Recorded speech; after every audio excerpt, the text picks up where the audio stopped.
السلام عليكم. والله أنا ما أحب الوداع بصراحة يعني. بس من كلام الشيوخ من أول ما وصلنا وهم يتكلمون عن بر الوالدين، بذكر لكم قصة واقعية صارت معي مع أخوكم.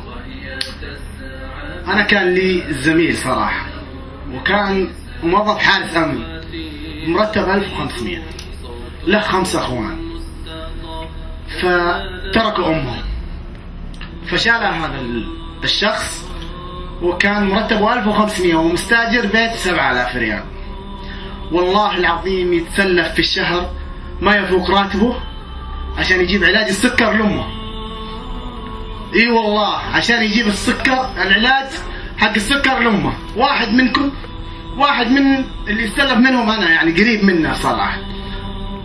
لكن تدرون وش جزاه الله؟ ما تدرون في الدنيا، فما بالك في الآخرة. جاني يوم من الأيام والله ينتفض، تأخر راتبه ما نزل. بعد 3 أيام من الشهر جاني ينتفض، يقول لي بهالمنطق أبو خالد قلت ايش فيك يا أخوي؟ قال لي أنا في حسابي 80 مليون. والله 80 مليون، والله 80 مليون. الولد مو بعارف يتكلم، مو بعارف ينطق. مسكته، رحنا أنا وياه البنك.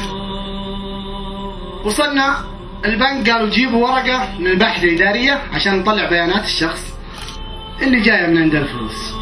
جبنا ورقة من الباحثة الإدارية، طلعوا الحساب، كلموا الشخص هذا، قالوا انت لك الآن 3 أيام محول مبلغ 80 مليون على حساب الشخص فلان بن فلان بن فلان. قالوا يا جماعة الخير أنا إنسان مصاب بالسرطان، ملياردير إماراتي، اخترت 7 أرقام حسابات في الخليج، وضعت في كل رقم 80 مليون وحلال محلل عليه. والله العظيم بهالمنطق، يعني واقع حقيقية لشخص أعرفه جيدا. فشوفوا بر الوالدين وين وصل، عشان أمه في الدنيا، فما بالكم بالآخرة. أنا جيت ما أبي أودعكم، إن شاء الله إني ما أودعكم ونكون على لقاء دائم. وأنا ما أحب الوداع، بس حبيت أذكر هالقصة للعظة، وشكرا جزيلا.